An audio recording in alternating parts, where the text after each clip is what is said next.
우리가 살펴보고자 하는 이 본문이 제 마음속에 깊이 새겨지기 시작을 했어요. 그래서 오늘 제목이 과연 여기 계시거늘. 이 말을 원어로 그대로 풀이를 하면 진실로 이곳에 계시도다, 그런 말이에요. 어디 아무도 찾아올 수 없고 그 홀로 그 고통하고 있는 그 시간에 이 말씀은 제 심령을 찌르듯이 다가왔습니다. 진실로 이곳에 계시도다. 그 하나님의 임재를 체험하고 나니까 쉬지 말고 기도한다는 것이 이어지기 시작을 하더라고요. 계속 주님께 구하고 또 주님의 말씀을 듣고 그런 가운데서 큰 평안이 오더라고요.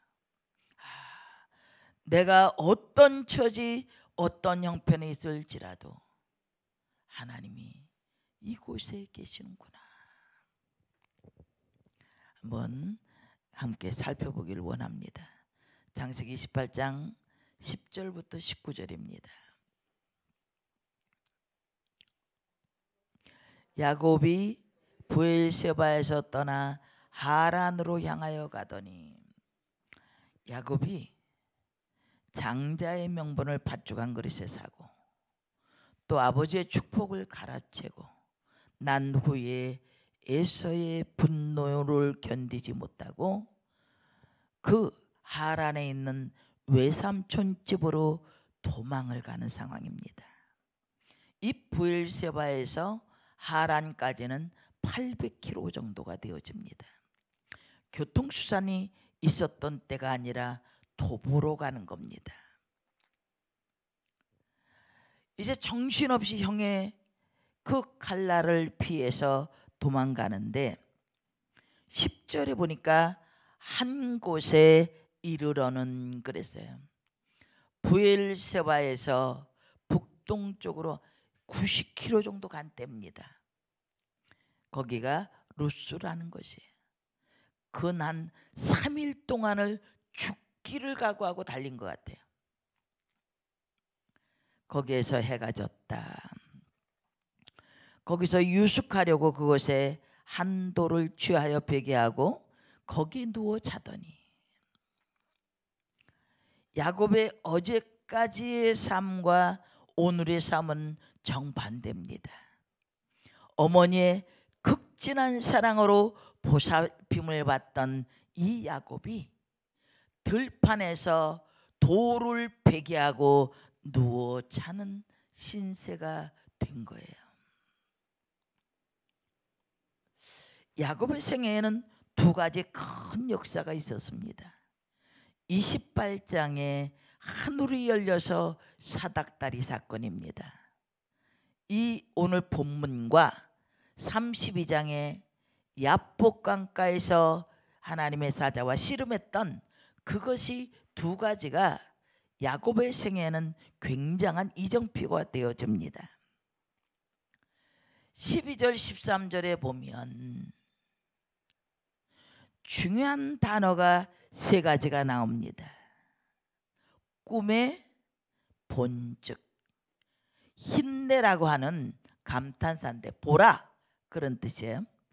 상상하지도 못했던 엄청난 광경을 목격하고 놀라움을 금할 수 없는 감탄의 의미로 사용되어지는 불변사입니다. 3번 나옵니다. 꿈의 본즉, 사닥다리가 땅 위에 섰다. 사닥다리가 선 것을 봤습니다. 그 꼭대기가 하늘에 닿았어요. 또 본즉, 하나님의 사자가 그 위에서 오르락 내리락 하고 있었습니다. 또 본즉, 여호와께서 그 위에 서서 가라사대 나는 여호와니, 스스로 계신 분이요 언약을 지키시는 하나님. 사닥다리를 봤습니다. 하나님의 천사들을 보았습니다. 그 다음엔 하나님을 본 겁니다.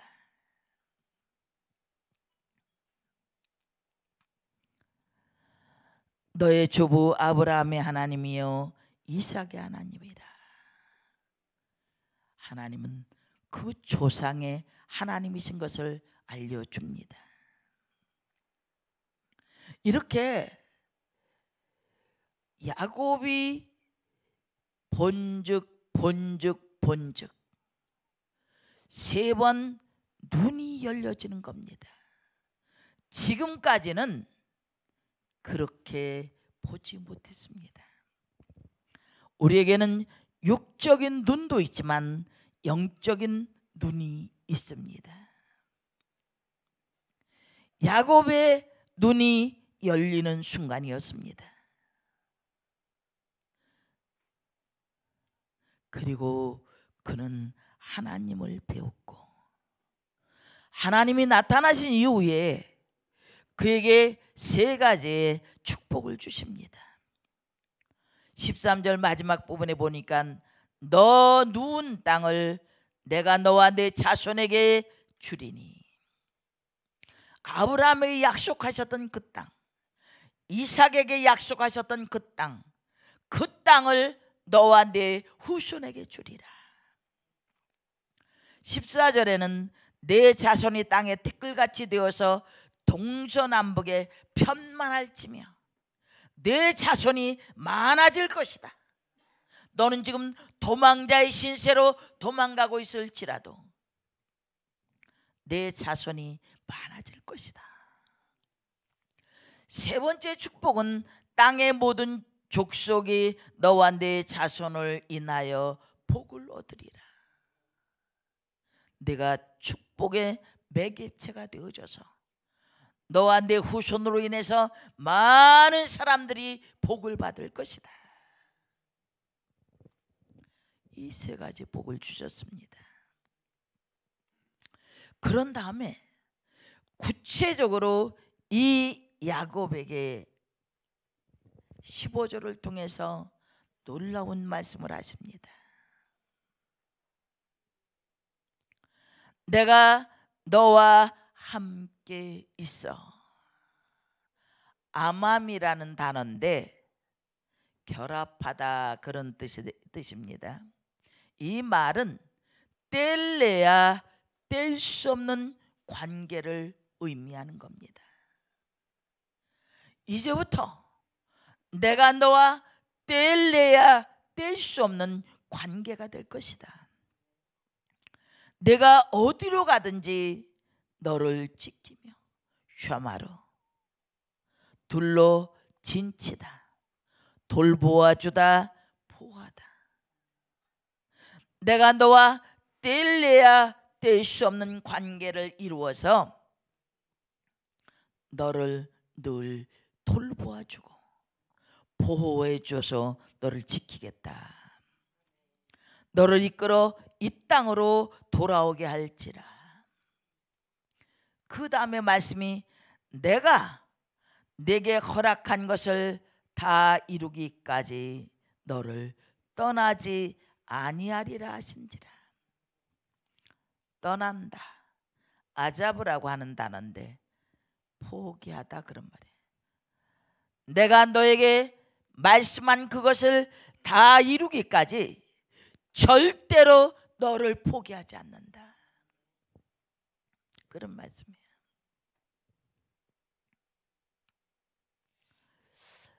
이 말씀이 엄청나게 심령을 울렸습니다. 한편은 그런 생각을 했습니다. 숨이 차니까 이제 하나님이 나를 부르실 때가 됐구나. 그런 생각을 하면서 마음에 정리도 했습니다.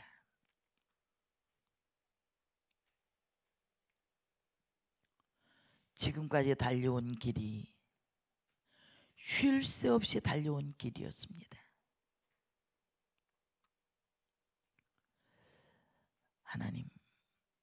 하나님 나라에 갈 것 같으면 나를 수월하게 가게 해주시고, 또 이 땅에 있어야 할 것 같으면 하나님 저를 살려서 사용해 달라고. 솔직히 그때의 기도는 주님 저를 좀 데려가 달라고 하는 기도가 제일 좋았을 겁니다. 그것이 어떤 평안과 그것보다도 솔직한 마음에는 쉬고 싶은 마음도 있습니다. 근데 그것이 어떤 쉼이 아니라 지금까지 달려왔고 그런 것에 조금씩 쉼을 갖길 원한다. 그런 기도를 하기도 했습니다. 그런데 그렇게 아픈 와중에 목사님들, 아픈 분들이 전화를 해서 기도해 달라는 겁니다. 그들은 제가 병원에 입원한 것도 몰라.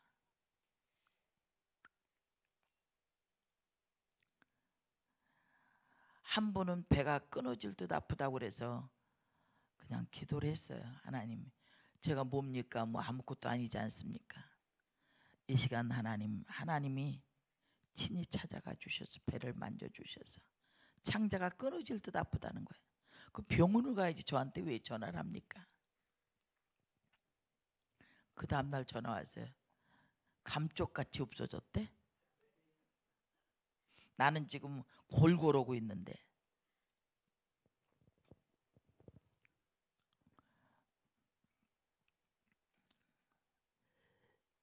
그렇게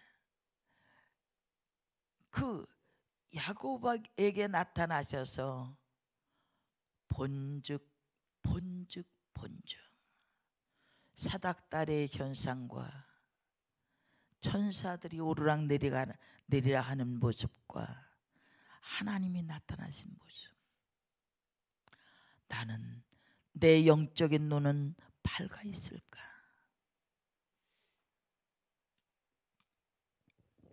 지금까지 밝아 있다고 생각했는데 보니까 너무 많이 흐려져 있는 겁니다. 하나님 용서해 주시라고. 그렇게 기도한 후에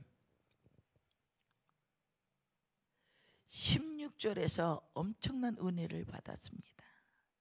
야곱이 잠이 깨어 가로되 여호와께서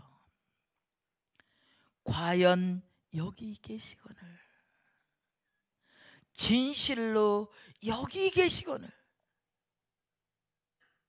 동맥을 찾느라고 사방을 헤집고 있는 그러한 때에도, 또 심장에 뭐 물이 고였다고 그래서 심장 초음파를 하고 호들갑을 떠는 그런 상황 속에서도 진실로 여기 계시거늘, 내가 고통하는 순간, 또 절망에 있는 순간, 또 아무것도 할 수 없는 그런 상황, 그때에도 진실로 여기 계시거나 뗄래야 뗄 수 없는 그런 모습으로 나를 지키시는 하나님의 은혜가 얼마나 감사한지.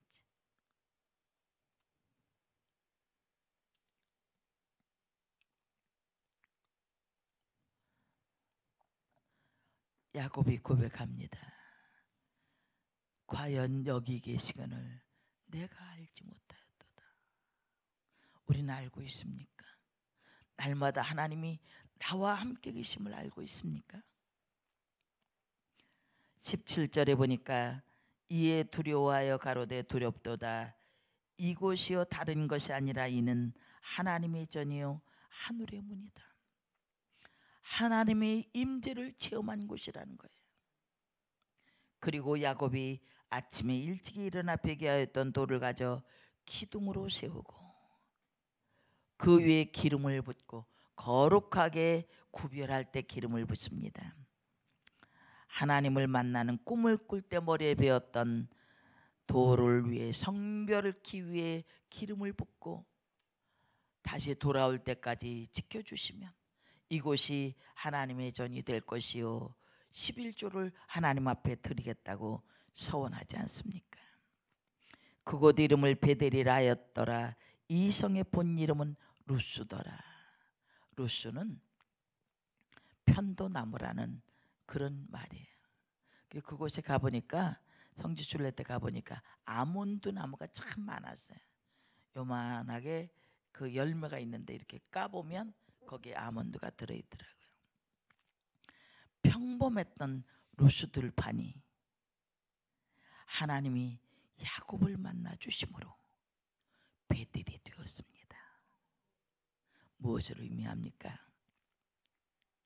하나님은 저기 계신 것이 아니에요. 하나님은 저 위에 계신 것이 아닙니다. 지금 여기 계신 거예요. 지금 여기 언제나 내가 있는 그곳에 여기 계신 거예요. 여러분, 믿음은 하나님이 함께 계심을 믿는 것이 믿음이에요. 하나님이 계신 것을 느끼며 사는 것이 믿음입니다. 이렇게 여기 계심을 믿을 때 진정으로 믿음에 서게 됩니다. 하나님이 계시면 나쁜 짓 할래도 못하잖아요. 하나님이 여기 계시면 어떤 유혹도 이겨낼 수 있습니다.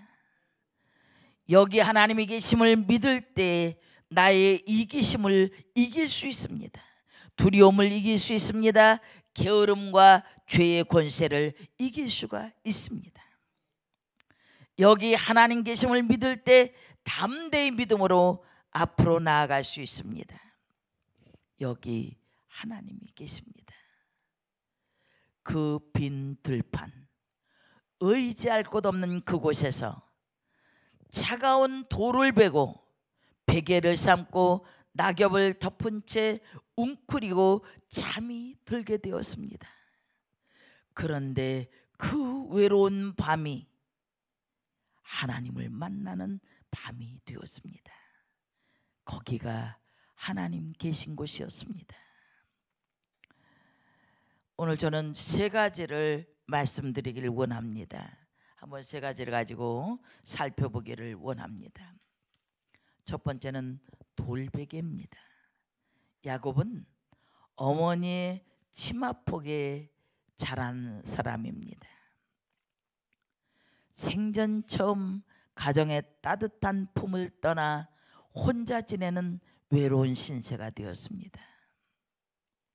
울타리가 되어주었던 가정도, 자신을 늘 지지하던 후원자였던 어머니도, 익숙한 마을도 아닌 생면부지의 땅,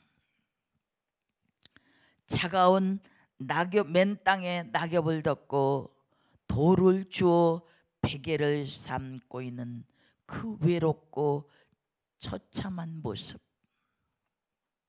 장자권을 탈취해서 아버지의 축복은 받았지만 그 축복의 결과가 이렇게 처참한 것이 되었습니다. 생각해 보면 모든 축복은 그냥 오는 것이 아닙니다. 이러한 돌 베개를 베는 시간을 거쳐서 온다는 사실을 깨달아야 합니다. 인생에는 누구든지 이렇게 돌 베개를 베는 때가 있습니다. 고통과 고난의 돌 베개를 베어야 하는 순간이 있는 것입니다. 위대한 인물들을 보면 한결같이 이렇게 딱딱한 돌 베개를 베었던 어려운 시간들이 있었습니다. 아브라함은 모리아 산에 처절하고도 고통스러운 그런 시간이 있었습니다. 요셉은 애굽의 컴컴한 감옥의 시간이 있었습니다. 모세는 버림받은 자로 미디안 광야에 정처 없는 40년의 돌베개의 시간이 있었습니다. 사도 요한은 반모섬에 겨우겨우 생계를 이을 수밖에 없는 처절한 시간이 있었습니다. 그런데 성경의 인물들을 보니까 이렇게 차가운 돌베개를 베는 시간을 믿음으로 잘 견딘 후에 하나님의 복을 받았고 새 역사를 이루게 된 것을 보게 되어집니다. 우리의 삶 속에 돌베개를 베는 시간을 뛰어넘어갈 수는 없습니다. 원치 않는, 내가 원하든 원치 않든 우리에게는 끊임없는 돌베개의 시간이 다가옵니다. 겉으로 볼 때는 아무런 걱정이 없어 보이지만 그 속에는 여전히 쫓기듯 사는 그런 모습이 있고, 돈은 벌어도 끊임없이 빈 주머니로 달아나 버리고, 내가 원하는 그런 파라다이스의 삶이 아니라 점점 허무한 삶이 우리를 가득가득 채웁니다. 이것으로도, 쇼핑으로도, 자녀로도, 물질로도, 명예로도 채워보려고 하지만 그것은 채워지는 것이 아니라 더 많은 갈급함을 갖게 되어집니다. 육체도 내가 원치 않는 대로 약해지기 시작합니다. 저는 그런 고통 속에서 어떤 걸 느끼냐면 늘 주님이 나와 함께 하신다. 그동안 잃어버리고 있었던, 순간순간 잃어버렸던 그 하나님을 24시간 부를 수밖에 없어요. 주님. 주님이라고 하는 그 고백은 끊임없이 연약한 제 심령을 두들기기 시작하고, 그 가운데서 내가 너와 함께 있어, 뗄래야 뗄 수 없는 사이로 함께해서 나를 지키시고 포기하지 아니하시는 하나님의 열정과 그 사랑이 다시 일어날 수 있게 되어지고, 다시 일어나게 되어지고, 감사하게 되어지고, 기쁨 있게 되어지고, 만일에 이 시간 내가 다른 일을 하고 있었다면 그 하나님의 은혜를 알지 못했을 텐데, 충격을 받아서 그런지 눈도 잘 안 보여. 그런데 이 말씀은 제 눈앞에 생생히 펼쳐져서 말씀을 통해서 끊임없이 교훈을 하시는 거예요.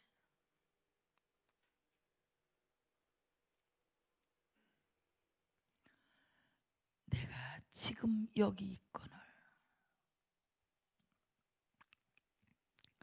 여러분, 돌베개의 시간은 조금 후에 사닥다리의 큰 은혜를 경험할 수 있는 시간이 됩니다. 하나님은 그 백성을 절대로 버리지 않습니다. 포기하지 않습니다. 제가 지금 외치는 말씀은 그냥 드리는 것이 아니라 제 숨이 잦아들 때까지 주님을 부르면서 주님이 나와 함께 하심을 전하는 거예요. 두 번째 우리가 살펴볼 수 있는 것은 사닥다리입니다. 내 곁에 아무도 없다. 가족도 아무도 없다.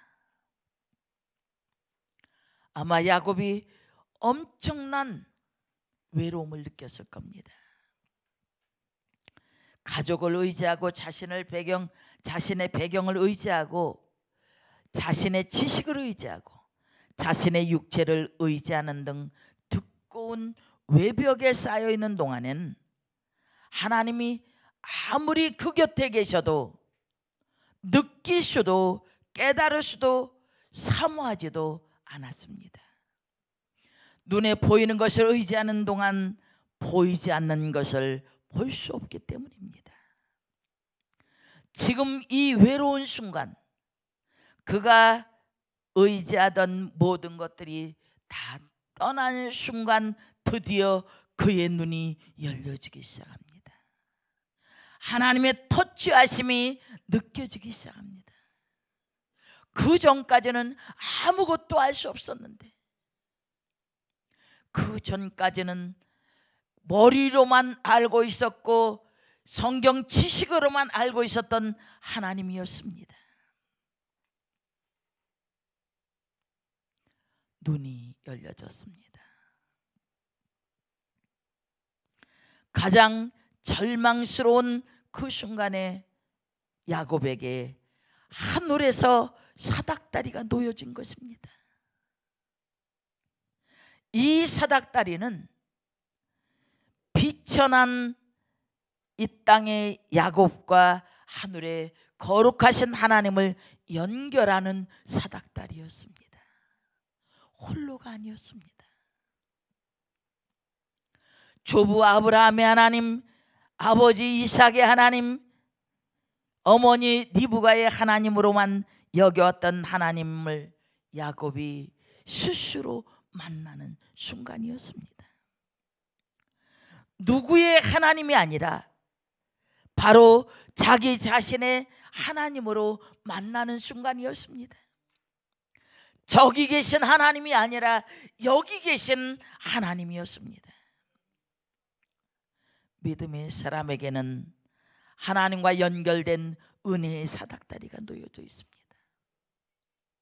끊임없는 우리의 기도는 하늘로 올려져 가고, 그리고 그 기도는 다시 천사를 통해서 땅으로 내려와서 내게 응답되어지고, 여러분, 가장 어려운 순간에 하나님이 나와 함께 계심을 믿으시길 바랍니다. 그 하나님을 경험해야 돼요. 우리가 살아가면서 끊임없는 수많은 일들을 당할 때 우리의 고백은 그겁니다. 내가 너와 함께 있어. 내가 너와 함께 있어 너를 지키며 내게 약속한 것을 다 이루기까지 절대로 너를 포기하지 않겠다. 여러분, 차가운 땅에 홀로 엎드린 것 같은 고통스러운 시간에도 여러분 앞에 세워있는 사닥다리를 보는 믿음의 눈이 열려지기를 원합니다. 세 번째 우리가 살펴볼 수 있는 것은 베델입니다. 야곱은 이 놀라운 절망을 보고 놀라 일어났습니다. 그리고 처음으로 자기 스스로 단을 쌓고 어젯밤 절망 중에 베었던 그 차가운 돌베개를 그 위에 세웠습니다. 사닥다리에서 나타나신 하나님, 야곱이 돌을 베개로 자고 있던 곳은 평범한 들판에 불과했는데 하나님이 나타나신 후에 그 장소가 하나님의 집이 된 것입니다. 왜 그렇습니까? 평범한 들판에서 하나님의 집으로 변화되는 이 과정은 그곳에서 야곱이 하나님을 배웠기 때문입니다. 야곱이 배웠던 돌베개는 절망의 상징, 고통의 상징, 외로움의 상징이었습니다. 그러나 이제는 축복의 상징이 되었습니다. 약속의 징표가 되었습니다. 하나님을 만난 증거가 되었습니다. 오늘 때대로 나의 아픔, 나의 어려움, 나의 고통이 돌 베개처럼 있을 때에도 그 뒤에 있는 축복의 사닥다리를 보시길 바랍니다. 아무것도 없는 허벌판, 외롭고 두렵고 가슴 답답한 그 자리가 바로 하나님이 계신 곳이요 하나님의 축복의 자리인 것을 야곱은 이렇게 고백합니다. 여호와께서 과연 여기 계시거늘 내가 알지 못하였도다. 여러분, 하나님이 곁에 늘 계셨습니다. 그런데 내 생각이, 내 고집이, 내가 의지하는 겉옷이 너무 두꺼워서 깨닫지 못했습니다. 여러분, 지금 여기가 절망의 땅인 줄 알았는데, 고통의 땅인 줄 알았는데, 여기가 외로운 자리인 줄 알았는데, 여기가 하나님 계신 곳이구나. 여기가 하나님의 사닥다리가 놓인 자리구나. 여기가 하나님의 은혜가 임하는 자리구나. 여러분, 이제 우리가 가지고 힘 있다고 생각했던 것들 내려놓으십시오. 그리고 우리의 눈이 열려 본즉 사닥다리를 보게 되어지고, 본즉 천사들을 보게 되어지고, 본즉 하나님을 비웃는 놀라운 축복이 있어지기를 원합니다. 여러분들이 계신 곳이 어디 있든지 그곳이 하나님을 만나는 하나님의 집 베델이 될 줄 믿습니다. 하나님은 저기 계시지 않습니다. 여기 계십니다. 고통하는 순간에도, 기뻐하는 순간에도, 절망하는 순간에도, 눈물이 있는 그곳에도, 유혹의 자리에도, 수많은 사람들 속에서도 여기 하나님이 계시다고 하는 이 임마누엘의 큰 믿음의 삶이 여러분들이 나아가는 곳마다 루스와 같은 허망한 들판들이 베델로 바뀌어지는 놀라운 축복이 있기를 원합니다. 그 베델의 주인공은 하나님을 만난 바로 여러분입니다. 그 축복의 은혜가 넘치는 믿음의 사람들 되시길 바랍니다. 기도하겠습니다. 살아계신 아버지 하나님, 감사합니다. 눈이 열려 믿음의 큰 역사를 이룰 수 있는 축복의 사람들 되게 하옵소서. 예수님의 이름으로 기도합니다.